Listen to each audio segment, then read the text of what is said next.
Heritage Sports Podcast coming back at you one more time. You know what's crazy? The last 24 hours, we're talking about the Jackson State and other HBCUs versus Deion Sanders, the advancement of Deion Sanders. It's been all over the place. But I will say that the overall thing I think I've learned from this is, man, fuck the critics. If you have your opportunity, take it. I mean, absolutely take it. I mean, the optics don't look good. I can understand that. I can understand the bias of the people who are Jackson State supporters. But I want you all to understand that this shit happens all the time.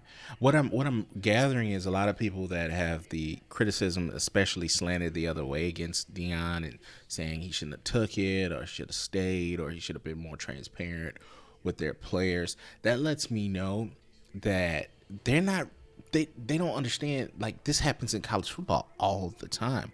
And I get it's more elevated and it's more eyeballs because of who Dion is. He's the from what I know, the only NFL Hall of Famer that has coached. I know there's Eddie George came after him, but as far as like gravitas, like, he's the only NFL Hall of Famer that has come back to HBCUs, and he never coached the HBCUs before, and it's him. It's prime time, so a lot of people, a lot of eyes came to it at a current time, and they really, really invested in him going to HBCU, turning that whole program around, including the programs that are in the conference, elevating them. They expected that. They were like, no, this is what it's going to be for the next 10 years. We're going to get all this money and all this advanced investment and shit like that.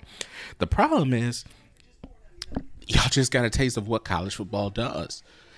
You do well, other programs are going to call about you. That is exactly what happened.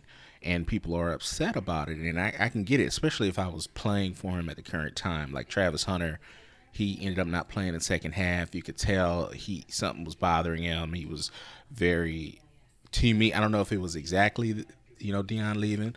But yeah, that's problematic. I can get that. You believed in his coach. He said come, and you came, and you're the number one recruit, and he doesn't keep it real with you. It really reminded me of when Magic Johnson just up and left the Lakers and didn't tell LeBron anything. And LeBron was like, bro, like, I'm the guy. You brought me here, and you said you would be here. What's the problem?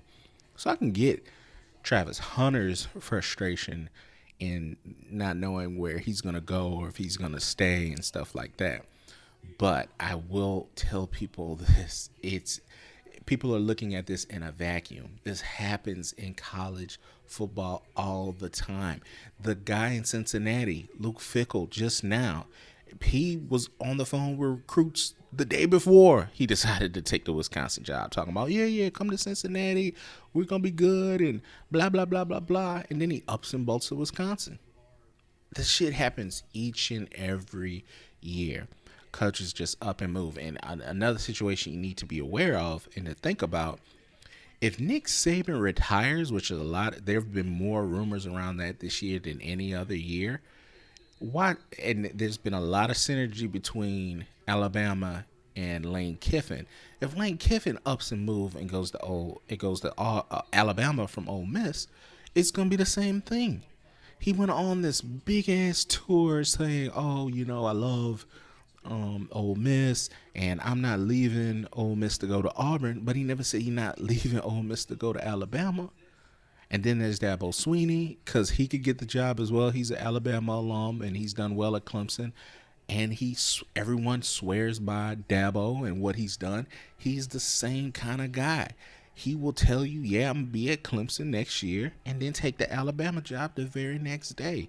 It is what it is. So I don't like this whole group tank mentality, going after one particular coach when you've never gone after the other coaches. And by the way, it's happened with black coaches at Colorado too. Mel Tucker was at Colorado for 1 year and up and went to Michigan State. I didn't see any posts saying, "Oh, that's unfair," and he should have known better. And I get it. Y'all are saying that's has nothing to do with HBCUs. That's the Power Five. That's basically white folk arenas. But what I'm saying is, it happens. Whether it's in HBCUs, whether it's in Power Fives, whether it's in the FCS, but the shit happens all the time. So I don't like Deion being made the focal point just because of his level and what he's achieved before he got there. If you want to criticize him for anything, I think it is fair that he did not address the rumors to his team, because it was obvious. It got to a point the week before and 2 weeks before, we've gone over it on our channel, how he was answering questions. He let people know Shador is going to be coming with me. He let people know that he had multiple college offers. I don't know the extent he told the team what was going on, but if it's common knowledge, like, hey, I'm entertaining offers, but we can't let that get in the way. I think it's so much more better to be transparent with kids, just to let them know how life's gonna be. Because let's just keep it real. You're gonna be on LinkedIn, or you're gonna have a place in your life where you're gonna advance, and other companies are gonna be interested in you, and they need to know it is what it is. You're gonna have to go through a phase of contemplation and weighing your options, and you don't want that to affect your family. You don't want that to affect your friends, but just letting them know, hey, look, I've gotten opportunities. They want me to interview. I like it here. I like y'all, but this is a great introduction into life. That's a fair criticism. Outside of that, to me, it is what it is.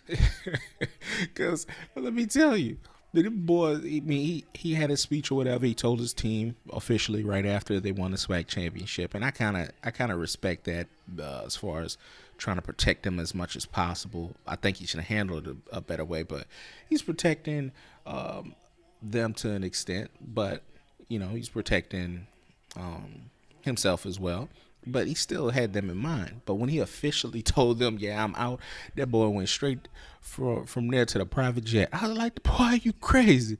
Man, he went straight on Colorado's private jet, flew to Boulder. Everybody, Shador was there. His daughter was there. Now, I will say Shiloh wasn't there. Shiloh apparently had some conduct detrimental to the team right before the game. Did that have something to do with the departure? I don't know. But to say they didn't know, like to say Shador didn't know, that's bullshit. Everybody knew in the family. But that boy from the private jet landed and went to the facilities. Do yourself a favor. It's a video. I think it's in 2018, 2017, one of the two. It's Colorado tour of their facilities. It's back when Mel Tucker was there for that 1 year. Oh my gosh. They showed Mel Tucker's office. It was unbelievable. He had mountains. It opens up to the whole entire stadium. It's something that you can even if you passed it up, it's something new. And if you go on their media, I think Deion Jr.'s media, about the video that they did, you could tell like this is not something. As many places Deion's been and his coaches have been, they're not used or accustomed to that. Everything was beautiful. They blew him away with the amenities. Has nothing to do with race. Has nothing to do with likability of the HBCU. But you got to understand, if you have an advancement and you have a opportunity in your lifetime, take it. What's best for you? They're gonna be critics. Man, forget all that. And when they showed the tour of the facilities and each and everything they could do, and they showed the fan base and the stadium, it's an immediate step up in amenities, and there's nothing wrong with that. People decry Kevin Durant all the time. How you went from Oklahoma to join Golden State? The man went from Oklahoma to the West Coast. Shit, what? I would take that in a heartbeat. And in this case, it's the same thing. He went from giving half his salary to try to, help out the school and help out the facilities and stuff like that, to getting a $5 million plus and being in basically Denver, a suburb of Denver. So he went from Mississippi to Denver. So many people would have been like, man, so it's so critical and so hypocritical to say, oh, He should have stayed there for 10 years or 15 years. What I learned about this, it's never going to be enough.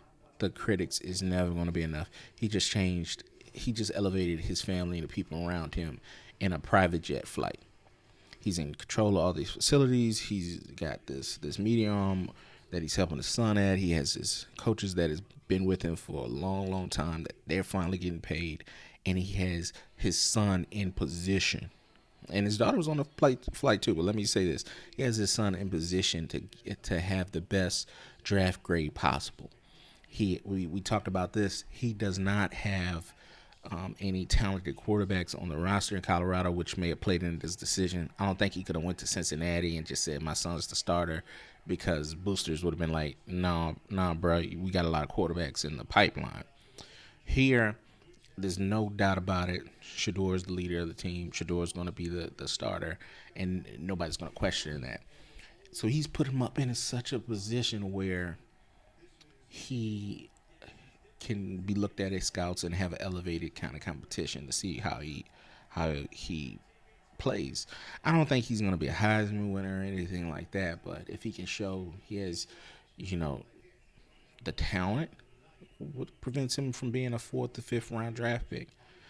And if he does overachieve, what makes you think he won't be a 1st or the 2nd round draft pick?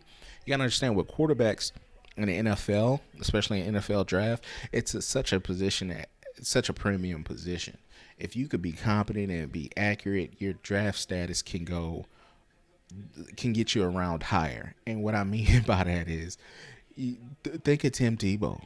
Tim Tebow could not throw the ball worth a shit, but he's at a specialty position that's valued, and he went a round higher than he should have. He went rounds higher than he should have, to be real. But, he won the Heisman twice. Here, I think he's put his son in the best position. He's put the people around him in a good position. And his daughter's there. I don't know if his daughter's going to play, basketball for Colorado or whatever, but she doesn't have to. Her tuition's going to be paid for. She's in a new place. And her degree has a opportunity to have a bigger network with alumni. Whether you like it or not, LinkedIn matters, and you just so happen to go to school with some Fortune 500 CEO daughter or son or them, and you have that connection. It's really an impressive opportunity. And again, I cannot say this enough. Forget the critics. It's never going to be enough of them. Do what's best for you. Get on that private jet and make things better for your immediate circle, whether that's family and friends. I think this is great. But hey, just me talking into a microphone. Let me know what y'all know. I know a lot of people have had comments, and I really appreciate your comments on the deep perspectives on each side, saying, money's not always good, and yeah, I can see why he's doing X, Y, Z, and what it means deeper for HBCUs. And let me just say this. I think this was a great experience for HBCUs to say, we can do this. We could see that as possible. But we can't expect one person to remain doing that and be satisfied with doing that. I'm at a job right now. I'm thinking, I like what I'm doing, but I want to do more. And there's nothing wrong with that. But if we really want to make HBCUs do more, we have to go into the investment. And it can't just be individual investment. It can't just be bootstrapping. We can't just give half our salary to make a facility better. It has to be investment on a whole as a business. We have to develop. What Deion Sanders has shown is that we have content factories that we don't even know about. He turned Jackson State into a damn media arm. You look at some of the podcasts like the Pregame and Well Off Media and the other offshoots, Reach the People Media. It's free content that they're able to monetize. HBCUs as a whole has to know that. And I know they have they have certain apps that you can watch different games on, but we have to develop actual monetized avenues where advertisers can see that, come in and give money to. So even the offshoots, it doesn't always have to be the car brand. So like if you saw at the SWAC championship, it was GM and like say Toyota or anybody like that. You have to give them outlets to give money so that elevates the brand. HBCUs have to siphon off and use the content that we have to elevate the programs. And that money has to be specifically earmarked to upgrading everything, whether it's the professor salaries, the facilities, it's the football teams, the equipment, everything. You have to look at this snapshot of what Deion has done and move it forward. Now, what's next for Jackson State? I think they need to hire a person who who's got the inner strength to do their own thing. They don't have to be like anybody else that coached before them, but they have to have some type of status. So you can't just get another coach from an HBCU like Willie Simmons down in F at FAM. I wouldn't hate the hire, but I think it's going to have to be somebody from the outside looking in. For me, I like Vance Joseph. He's the defensive coordinator for the Arizona Cardinals. He's been a head coach before. He's been a coach for the Denver Broncos.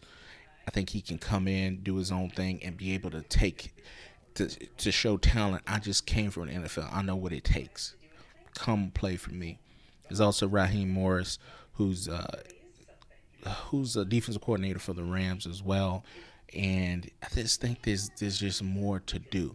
By the way, there's a guy up there in Stanford, David Shaw, that just left. He just resigned from Stanford. He felt like he had been in that role for too long. I think he can, if he was amenable to doing something, I would give him a ring and say, hey, David, what you want to do?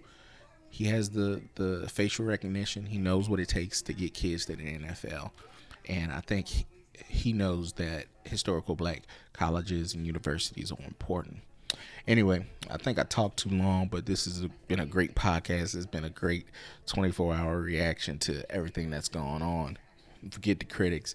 Let's move everything forward. Let's come together and talk to y'all soon.